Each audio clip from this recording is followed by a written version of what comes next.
Let's bring in my Sky News contributor, Kosher Garda, former Labor MP Michael Danby. Michael, I want to start with you. My audience will be really familiar with the ASPI experts we have on this show. It's an Australian Strategic Policy Institute, I think set up in the Howard era, but certainly supported by both sides of government, and really serious senior politicians are often appointed onto its board. I am concerned, we've just gone through this removal of our spy chiefs from the National Security Committee of Cabinet. I am concerned now to hear that Labor's ordered this big review into ASPI. We know that the Chinese can't bear ASPI. It looks to me like a review you have when you want to shut them down. Am I wrong? Oh, Peter, I'm worried that it's called Investigation into the Strategic Policy Work. And it sounds very much like a Yes Minister attempt to defund ASPI. That would be terrible, and it would be further evidence of the government's blindness to criticism of China. Remember, with the downgrading of ASIO, ASIO had just previously warned about foreign interference, i.e. China's effect in Australia. So Glyn Davis, the person who was described on Sharry's program the other night, is the head of Albo's office, and I'm worried that he's assuming the role that Sir Horace Wilson did for Neville Chamberlain, but over China policy, not over policy towards Germany. Defang us, basically. That's what it is, isn't it? No Pizzullo, no ASIO. Calamity of errors in immigration, taking out the NSC, as of the ASIS boss and the ASIO boss from NSC, all of that I think is incredibly concerning. Talk to me about this issue with the bond and Donald Trump. I mean, you don't find $400 million down the back of the couch, but I mean, if he hasn't got that bond to post, this is the New York civil case, what's going to happen from here on in? How's it play out? It's really quite perverse. So from a legal perspective, he is appealing that. It'll probably be on the basis of the 8th Amendment, which says you cannot have excessive bail or inflict cruel and unusual punishment on people. So it'll go up to that. This will look very disproportional to what the conviction is about and what others in the same jurisdiction had been subject to. However, that takes time as it runs its way up the court system. And so he has to post this bond.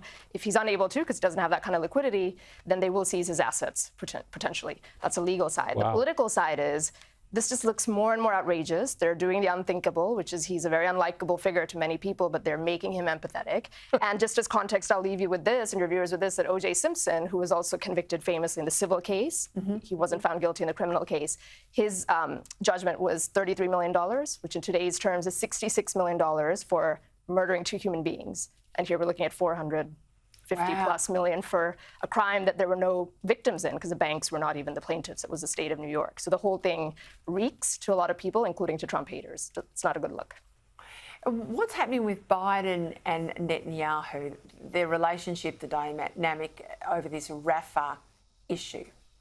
Well, Biden's backed Chuck Schumer, who made a speech in the US Senate basically saying that there should be regime change in Israel. Netanyahu's shot back saying, we're a sovereign country, we're not a banana republic, we're going to destroy the last 4 battalions of bitter enders in Rafah. Now, the Israelis have a responsibility to make sure that the Palestinian civilians in that area are shifted out to the beach area and housed properly and fed properly.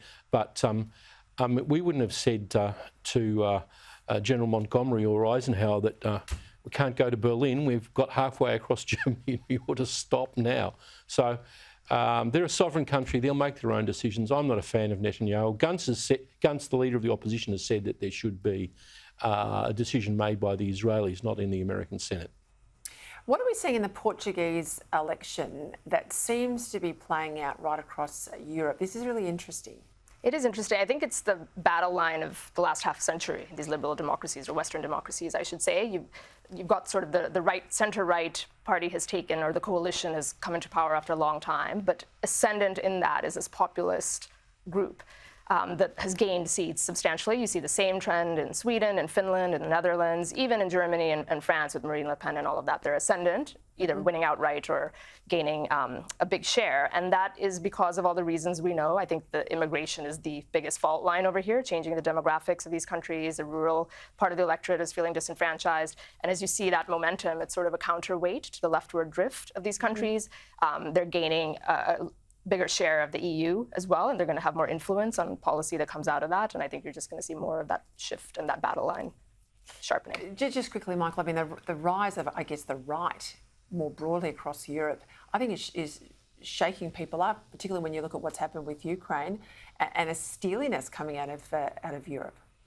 A lot of the far right are funded by Putin. Mrs. Le Pen's party got a huge €35 million loan from Putin, which hasn't been repaid, I've noted. But I'm not as down on Europe as other people are. 20 of the 32 countries are now on 2%. Poland's got more tanks than a dozen countries in Europe, and 3%. The Czechs are collecting 1,155mm shells all over the world for the Ukrainians. So I think the Ukrainians, with European help, will be able to defend themselves, even if the Americans and Trump cut them loose. I think most of it who's been to London, we know the V&A, the Victoria and Albert Museum, but they've gone after Thatcher, and this has caused a huge ruckus in London. It has. I think when everybody's racist and villainous, then nobody's racist and villainous. They're just throwing everybody in there. They're lumping her in with Osama bin Laden and Hitler, which is bizarre. And the thing with comedy is it has to be an equal opportunity offender. When it's always in one direction, criticizing heroes of one side, it's no longer funny, and it's a lost art form. It's not funny at all. Princess Kate, we saw a glimmer of her. I think we've got some vision there on the screen. We saw a glimmer of her out today, putting paid to this idea that she's in a hospital bed, on coma or on life support, and all the sort of conspiracy theories that run around. I feel for her when she eventually comes back into the public square, Michael. She's going to be hounded, isn't she? She is, and I like a lot of commentators on this network, I can't understand the huge offence that people were caused by her presenting of that photo. I mean, she did a bit of editing. What person at the age of 40 doesn't edit a photograph? Anyway, I've got to leave it there. Andrew Bolt's up next.